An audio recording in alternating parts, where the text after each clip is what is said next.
आज मेरे पास अमुक अव्यवस्था है, कल ऐसा हो सकता है कि तुम भारी से भारी सृष्टि की व्यवस्था करने वाले बन जाओ। तो क्या चाहिए? निहाल हो जाओगे, निहाल हो जाओगे। कहते अब कृत्य कृत्य भयो, निहाल हो जाओगे। ये सबकी समझ में नहीं आएगा, ये आगे की बातें हैं। हमें तो लगता है कि सबको सत्संग सुनना चाहिए, भगवत प्राप्ति के लिए ही नहीं, समाज में जीने के लिए भी सत्संग की आवश्यकता है।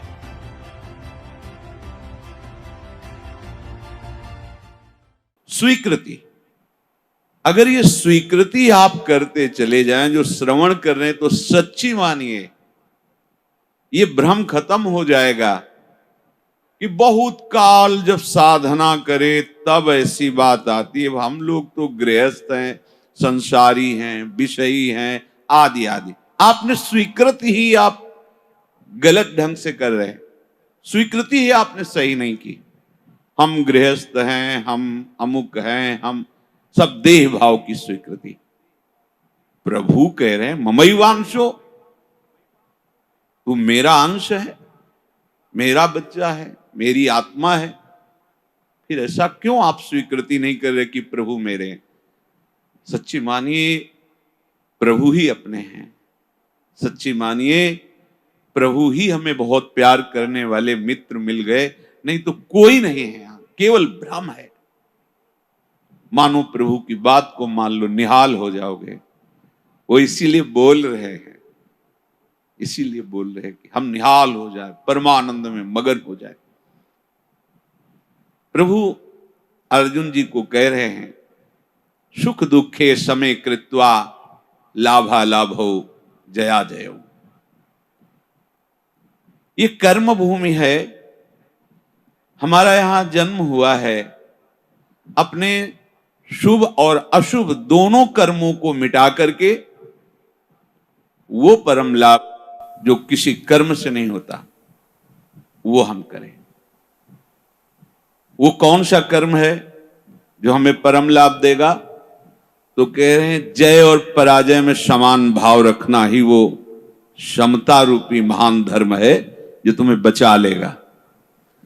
बड़े से बड़ा शुभ कर्म भी फांसी ही है, चाहे सोने की जंजीर से फांसी लगाओ और चाहे रस्सी से फांसी लगाओ, मरोगे तो है ही। ऐसे शुभ कर्म भी फांसी ही है, लोक लोकांतर में भटकना होता है, विश्राम नहीं होता। और अशुभ कर्म तो है ही, कहना क्या है उसको। हर शरीरधारी से ये दो प्रकार की क्रियाएं होती ही हैं, कहीं ना कहीं शुभ कर्म होता है, कहीं ना कहीं अशुभ कर्म। कोई ऐसा नहीं है जो इन दोनों कर्मों से युक्त ना हो। बड़े बड़े ज्ञानी जनों के शरीर के द्वारा भी ये दो क्रियाएं हो जाती हैं, पर वो अपने को अलग कर चुके हैं, वो अपने स्वरूप में स्थित हैं, कर्ता भाव रहित हैं। इसलिए न शुभ उनका स्पर्श करता है, ना अशुभ स्पर्श करता है। वो जान के कोई क्रिया नहीं कर रहे, संकल्प करके क्रिया नहीं कर रहे, स्वाभाविक हो रही।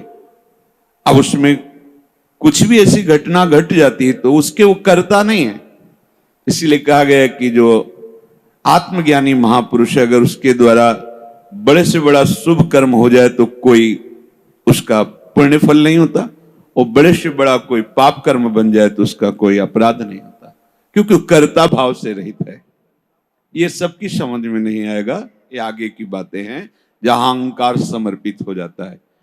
कैसे नहीं उसको अपराध लगेगा? उसके शरीर के द्वारा हो रहा है। तो जैसे हमारे इस प्रदेश में जितने भी प्राणी वास करते हैं, फिर देश में, फिर हमारे विश्व में, तो हम एक प्रदेश से लेते हैं, कितना अशुभ कर्म होता है और कितना शुभ कर्म होता है। क्या आपको दोनों का दंड मिलता है या पुरस्कार मिलता है? या आपको हर्ष होता है या शोक होता है? या सुख होता है या दुख होता है? नहीं होता। क्यों नहीं होता? क्योंकि हमारा संबंध नहीं। हो तो रहा है, शुभ अशुभ कर्म हो रहा है प्रदेश में, देश में, क्योंकि कोई भी शरीरधारी कर्म किए बिना रह नहीं सकता। और जो शास्त्र सम्मत कर्म करते हैं वो भगवत मार्ग के पथिक होते हैं। वो साधारण उनकी गणना नहीं आती शुभ अशुभ में, वो तो भगवत धर्म का पालन करने वाले होते हैं। वो तो महात्मा होते हैं, भक्त जन होते हैं, प्रेमी जन होते हैं। वो त्रिगुणातीत अवस्था की तरफ उनकी गति होती है। पर साधारण प्राणी प्रायः क्रिया किए बिना रह नहीं सकता। क्रिया होती है, और क्रिया जब अहम से होती है तो कहीं ना कहीं लाभ बुद्धि, सुख बुद्धि होती है। इसके कारण वो ये समझ नहीं पाता है कि धर्म है कि अधर्म है, और बढ़ता चला जाता है। कहीं खूब पापाचरण होते हैं, कभी कोई संयोग बन गया तो पुण्याचरण भी होते हैं। लेकिन आपको क्या फर्क पड़ता है? पूरे विश्व में दोनों प्रकार के कर्म हो रहे हैं, आपको क्या फर्क पड़ता है? कुछ नहीं। क्यों? क्योंकि उसका हमारा कोई संबंध ही नहीं है। समझ लीजिए। तो ऐसे ही विश्व का एक ये नमूना है, स्थूल शरीर, सूक्ष्म शरीर और कारण शरीर। जो भगवत तत्व के ज्ञाता महापुरुष जन होते हैं, बिल्कुल जैसे तुम्हारा प्रदेश के शुभ अशुभ कर्म से कोई संबंध ना होने के कारण न हर्ष है, न शोक है, न दंड है, न पुरस्कार है, ऐसे ही इस शरीर के द्वारा हुए शुभ अशुभ कर्म उसे बांध नहीं सकते। जिसने अपने स्वरूप को अलग करके इनसे संबंध त्याग कर दिया है। हमें हर्ष शोक दूसरे की क्रियाओं से इसलिए नहीं होता कि हमारा संबंध नहीं। ठीक ऐसे इस शरीर से जब ज्ञान प्राप्त हो जाता है, बिल्कुल जैसे भगवान ने कहा कि पुराना वस्त्र त्याग कर नए वस्त्र को धारण करते। सांप ने केचुल छोड़ दी, कोई संबंध नहीं। पुराना वस्त्र फेंक दिया, उसे कोई जला दे, कोई कुछ करे, कोई संबंध नहीं। वो उत्तम जगह में रखा जाए या अधम जगह में, कोई संपर्क नहीं रहता। ये देहाभिमान होने के कारण, देह भाव होने के कारण हमें अपने कर्मों का भोग भोगना पड़ता है। अब हमको जो भगवान उपदेश कर रहे हैं कि इस कर्म जाल से कैसे मुक्त होना है, क्योंकि अवश्य में भोक्तव्यम कृतम कर्म शुभाशुभम, भगवत वाणी, भोगना पड़ेगा निश्चित। अब कोई ऐसा उपाय जो हम इन कर्मों के जाल से मुक्त हो सके। भगवान कह रहे हैं कि जो भी आपके द्वारा हो रहा है, पहली बात तो जो कर्म हो रहा है वो प्रमाणित होना चाहिए, गुरुजनों के द्वारा शास्त्र सम्मत। मनमानी आचरणों की यहां चर्चा नहीं। यहां जो है तस्मात् शास्त्रम प्रमाणम ते, आपका कोई भी कार्य बिना प्रमाण वाला नहीं होना चाहिए, मनमानी नहीं होना चाहिए। उसका प्रमाण किसी संत ने कहा है, आचार्य ने कहा है, गुरुदेव ने कहा है, भक्तों ने ऐसा कहा है, ऐसा हमारे बुजुर्गों ने कहा है, यह प्रमाणित होना चाहिए। अब उस कर्म का अनुष्ठान करते समय हमारे हृदय में लाभ की विशेष आकांक्षा होती है, उस कर्म की सफलता की विशेष आकांक्षा होती है। अगर आप प्रभु की इस वाणी को नहीं मानेंगे तो बहुत धोखा हो जाएगा हमसे, बहुत गलती हो जाएगी। जैसे जिसको लगता हो कि ये सुख दुख समय कृत्वा लाभा लाभो जया जयो, ये तो केवल विरक्तों के लिए भगवान कह रहे हैं, ऐसा नहीं। देखो सबको लाभ इसमें है। एक विद्यार्थी है, वो विद्या अध्ययन करता है पास होने के लिए, पूरा प्रयास करता है। किसी कारणों से, खेल में ज्यादा बुद्धि होने से, प्रमाद बुद्धि होने से, या प्रयासरत है उतना मानसिक प्रबलता ना होने से चूक हो गई, उत्तर नहीं दे पाया और परीक्षा में फेल हो गया। अब ये सूत्र उसको पता नहीं है, न घर वालों को पता है। अब उसे बोलते हैं कि इतना रुपया लगाया, इतनी फीस भरी और तू फेल हो गया। मानसिक उसके ऊपर दबाव डालते हैं। वो शास्त्र ज्ञान से रहित, विवेक रहित बालक विचार करता है, घर वाले भी असंतुष्ट हैं और पास भी नहीं हो पाया, अब क्या करे? बोले मर जाना अच्छा है। देखो कई ऐसी घटनाएं सुनने को मिलती, अमुक विद्यार्थी फेल हुआ तो उसने आत्महत्या कर ली। ये क्यों हुआ? ये विवेक ना होने के कारण। ठीक है, इस बार फेल हुए हैं तो अगली बार हम प्रयास करें जहां हमारी कमी रही। अगली बार भी फेल होते हैं तो केवल पढ़ करके विद्या या अध्ययन करके ही जीवन रखना होता है क्या? अगर विद्या नहीं है तो वो जीवन नहीं है। अरे भाई, ऐसा नहीं है। जीवन नष्ट करने का अधिकार तुम्हारा नहीं। किसी कार्य में असफलता होने पर अगर हम अपने जीवन को नष्ट कर देते थे तो बहुत बड़ा अपराध बन गया, बहुत बड़ी दुर्गति का कारण बन गया। हमें जो अवसर मिला था उन्नति का, हम अवनति में बदल दिया, बहुत बड़ी हमारी पराजय हो गई। इसलिए समता आना अति आवश्यक है। हमें तो लगता है कि सबको सत्संग सुनना चाहिए, भगवत प्राप्ति के लिए ही नहीं, समाज में जीने के लिए भी सत्संग की आवश्यकता है। आसुरी बुद्धि पशुता का नाश करने के लिए सत्संग समर्थ है। एक किसान है, हजारों रुपए लगा करके मेहनत करके, बहुत बड़ी मेहनत होती किसान की, बहुत मेहनत होती, बहुत बड़ा तपस्वी होता, वो जान नहीं पाता है अज्ञान की धरा में होने के कारण। जिस ठंडी में आप वस्त्र त्याग नहीं करना चाहते, पूरी रात रात पानी लगाता है गेहूं की खेती में, बड़ी मेहनत करता है। जब फसल काटने का समय आता है तो वर्षा और ओले हो जाते हैं, पूरी फसल नष्ट हो गई। कर्जा लेकर उसने खाद पानी लगाया था, बेटी का ब्याह करना है, बच्चों को पढ़ाना है, अब फसल नष्ट हो गई। कर्जा कैसे देंगे, परिवार का पालन पोषण कैसे करेंगे? इससे अच्छा है आत्महत्या कर लो। कई ऐसी घटनाएं, हम जिस कार्य में चलते हैं असफलता मिलती है तो हमको एक ही उपाय दिखाई देता है कि हम अपने को नष्ट कर लें। भारी मूर्खता। ये जो प्रभु उपदेश कर रहे हैं, सबके मंगल के लिए उपदेश कर रहे हैं। छोटी छोटी बातें व्यवहार की। हमारा ब्याह हुआ, हमारी भावना में जो पत्नी थी वैसी नहीं मिली। अब हम जो सफलता चाहते थे इस क्रिया में, उस सफलता, अब द्वेष शुरू, विषमता आ गई। कैसे कैसे पापाचरण होने लगते हैं, कैसे कैसे पीछे कितनी ऐसी घटनाएं सुनने को मिल। राक्षसी बुद्धि। ये केवल बैरागियों के लिए, विरक्तों के लिए, संतों के लिए प्रवचन होता है, ऐसी बात नहीं। ये सत्संग ऐसी मति बना देगा कि आप समाज में रहते हुए भी बड़े आनंद पूर्वक सबको आनंद प्रदान करने वाले बन जाएंगे। ये जो जय और पराजय का, लाभ और हानि का, सुख और दुख का हमारे ऊपर प्रभाव पड़ता है, जब तक हम नाम जप करके अपनी बुद्धि को पवित्र करके समता में नहीं लाएंगे, तब तक बात बनने वाली नहीं। जगह जगह आप देखो, जगह जगह जहां कोई हारता है तहां वो निराशा अपने ऊपर ले आता है। हारना जीत का एक संकेत है।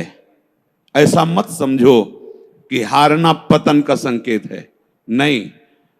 जो उत्साह संपन्न है, जो विवेकवान है, वो देखते हैं कि मैं कहां से हारा, कौन सा वो बिंदु है जहां मैंने चूक कर गया। विवेकवान तुरंत उसे संभालते हैं, आगे चलते। फिर हार होती तो फिर हमें आगे बढ़ना है, ना कि हमें शरीर नष्ट कर देना है, ना कि हमें इतना चिंतन बिगाड़ लेना कि डिप्रेशन में पहुंच जाए। हर परिस्थिति हमारे कर्म के अनुसार रची गई है। अब हमको संभालना होगा, उस कर्म के प्रवाह में बहकर हमें नष्ट नहीं होना है। इसीलिए भगवान यहाँ के ततो युद्धाय युज्यस्व। तुम अपने कर्तव्य कर्म करने के लिए कमर कस के खड़े हो, उत्साह संपन्न बनो, तुम्हें बिल्कुल पाप नहीं लगेगा। नैवम पाप मवाप्स्यसि। बस तुम एक काम कर लो, जय पराजय में समान भाव लाओ। जो आपने माना हुआ लाभ है, अगर हमारा पूर्ण नहीं हो रहा है तो हमें निराश नहीं होना।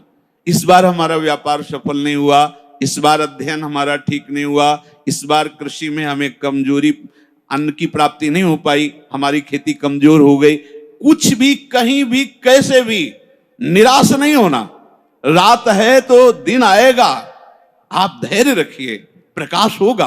अंधकार में उबिए नहीं और प्रकाश में फूलिए नहीं। अभिमान मत कीजिए, अंधकार आने वाला है। इसलिए सम, भगवान कह रहे समय कृत्वा, ये बहुत बड़ी विद्या है।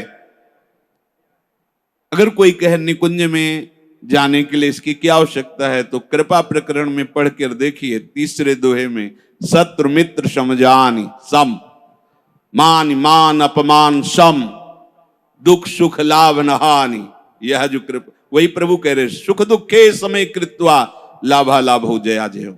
इसको धारण कीजिए। छोटी छोटी सी अनुकूलता में बाधा पड़ने पर हम दुखी हो जाते हैं, हम विक्षिप्त होने लगते हैं, हम बहुत बड़े लाभ का त्याग कर देते। छोटी सी मनोनुकूल वृत्ति के विरोध होने पर, जबकि वो महामंगल विधान है, आपको समझ में नहीं आ रहा, आप इतने असंतुष्ट हो जाते हैं, इतने हार जाते हैं, इतने निराश हो जाते हैं कि परम लाभ का मार्ग ही छोड़ दिया। ये जरूरी है, जरूरी है।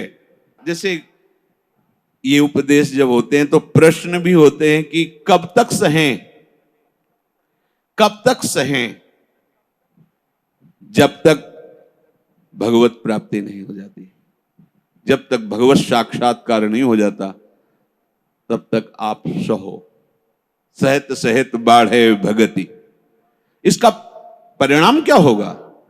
हम तो बड़ा दुख सह रहे हैं, अपमान सह रहे हैं, विषमता सह रहे हैं, इसका परिणाम क्या होगा?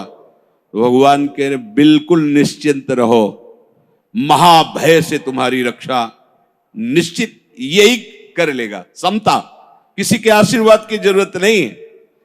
ऐसा ते विहिता सांख्ये बुद्धिर्योगे त्विमां शृणु, बुद्ध्या युक्तो यया पार्थ कर्म बंधम प्रहास्यसि संतुष्टायेन केनवा। ये कला सीखनी पड़ेगी, ये कला स्वीकृति करनी पड़ेगी, नहीं आप आगे परमार्थ में नहीं बढ़ पाएंगे। हर तरह से अपने को प्रसन्न रखने की चेष्टा रखो, विवेक के द्वारा, किसी वस्तु व्यक्ति स्थान के द्वारा प्रसन्न करने की नहीं, आंतरिक विवेक के द्वारा, बाह्य कोई साधन नहीं। इसके लिए कैसी भी परिस्थिति हो, यदि आपने प्रभु को स्वीकार किया है तो आप प्रसन्न रह सकते हो, क्योंकि हमारे प्रभु विद्या के समुद्र हैं, ज्ञान के समुद्र हैं, प्रेम के समुद्र हैं, ईश्वरी के। क्या चाहिए? बिना पढ़े समस्त विद्या प्रकाशित हो जाती है। ब्रह्मा जी किस स्कूल में गए थे? चारों वेद स्वतः स्फुरित हो रहे। किसके संकल्प से? भगवान के संकल्प से। समस्त सृष्टि की जितनी भी कलाएं हैं सब ब्रह्मा जी से तो प्रकट हुई हैं। कहां सीखा ब्रह्मा जी ने? प्रभु के संकल्प से।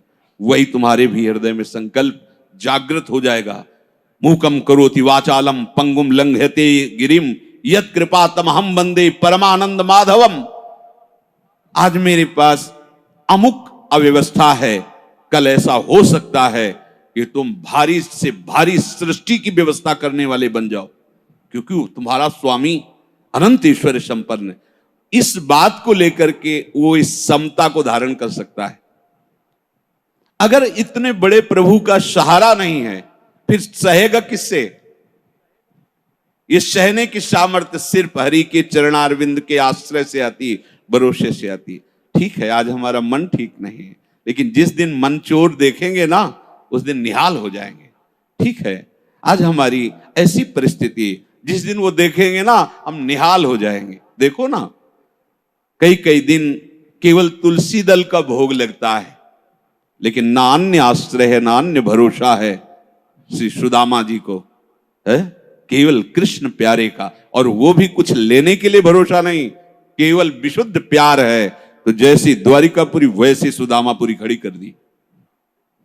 संतोष अगर किसी को हो सकता है तो प्रभु को लेकर के होगा। ध्यान रखना, अगर प्रभु का आशा भरोसा नहीं तो आप नहीं।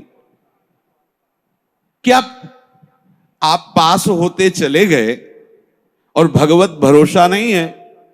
माना कोई बहुत बढ़िया नौकरी मिल गई और आपके आचरण भ्रष्ट हैं, तो क्या आप शांत हो जाएंगे? क्या आपका हृदय शीतल रहेगा? क्या आपका मन प्रसन्न रहेगा? नहीं। नाना प्रकार की भोग सामग्रियां और सम्राट पद, दुनिया का ऐश्वर्य मिल जाए, पर हरि चरणों से संबंध नहीं है तो विश्राम नहीं मिल सकता। तब लगी कुशल न जीव कहूं, सपने हूं मन विश्राम, जब लगी भजत न राम को शोक धाम तज काम। इसलिए ये सूत्र हृदय में धारण ही करो कि तुम्हें सहना है। सहनशील ही समता को धारण कर सकता है। कभी अपमान की परिस्थिति हो सकती, कभी मान की परिस्थिति हो, कभी सुख की, कभी दुख की, कभी लाभ की, कभी हानि की। अगर हमारे हृदय में भगवद आश्रय और नाम जब चल रहा है तो बड़ी से बड़ी हानि में भी आपको शोक नहीं होगा, दुख नहीं होगा। बात समझ लीजिए। अपने को पता है कि मेरे प्रभु के चरणों को महालक्ष्मी सहलाती रहती है। हमारे पास वस्त्र भी नहीं, भोजन भी नहीं, वास भी नहीं है, पर मुझे पता है मेरा मालिक कैसा है। अपार ऐश्वर्य का स्वामी है। जिस दिन नजर हुई निहाल हो जाएंगे, दूसरे की तरफ वो ताकता नहीं। उस परिस्थिति में भी, ये हम सकामी भक्त की बात कर रहे हैं, उस परिस्थिति में भी वो मस्त रहता है। जिस दिन मालिक की नजर हो जाएगी निहाल हो जाएंगे। अगर प्रभु का भरोसा नहीं है तो ये कोई भी बात धारण नहीं होगी, क्योंकि संसार के प्रवाह में तुम बहते चले जाओगे। टिकने के लिए तो कुछ होना चाहिए ना। तो ये गोरे चरणारविंद ऐसे हैं हमारे आराध्य देव के कि इनका भरोसा लोगे तो निहाल हो जाओगे। निश्चित हर कदम आपका विश्वास प्रबल होता चला जाएगा। कैसे तुम्हें बताएं, लोगों को लगता है कि जितनी सांसारिक चेष्टाएं हैं, अगर ऐसा नहीं होगा तो ऐसा नहीं हो सकता। आप सच्ची समझो, केवल उनकी मुस्कुराहट से अनंत ब्रह्मांडों को रचने वाली माया प्रकट हुई, किसी दूसरे का सहयोग नहीं है। सच्ची वालों, वो क्या नहीं कर सकते। गरुड़ जी महाराज बड़े बड़े हजार हजार फण वाले सर्पों को ऐसे चीर के खा जाते हैं, और उनकी नजर हो जाए तो सांप का बच्चा गरुड़ को लील जाएगा। सांप का बच्चा गरुड़ को लील जाएगा, उनकी नजर हो जाए। अपार सामर्थ्यशाली मेरे हरि। अगर इनका भरोसा नहीं तो फिर आप ये धारण नहीं कर पाओगे। कौन सा ज्ञान ऐसा है जो हरि चरणों का आश्रय लेने वाले के हृदय में स्फुरित ना हो जाता हो। ये तो एक निमित्त मात्र होता है। जो स्वयं स्फुरित होता है वो हरि पढ़ाते हैं अंदर से बैठ करके, तभी वो माया के बंधनों से मुक्त हो। ये विश्वास मानो। चाहे आप गृहस्थ हो, चाहे विरक्त हो, विद्यार्थी हो, व्यापारी हो, किसान, कोई भी हो, बिना हरि का आश्रय लिए आप विश्राम को प्राप्त नहीं हो सकते। आप सुख चैन के लिए जीवन व्यतीत कर देते हैं, लेकिन कहीं सुख चैन नहीं मिलता। आप हरि आश्रित हो जाओ, क्या चाहिए निहाल हो जाओगे, निहाल हो जाओगे। जैसे कहते अब कृत्य कृत्य भयो, निहाल हो जाओगे। आज तक कोई ऐसा उदाहरण नहीं हुआ कि प्रभु का आश्रय लिया हो और वो ये विचार करके कहे कि धोखा हो गया, हमारा जीवन व्यर्थ चला गया। ऐसा नहीं, आज तक।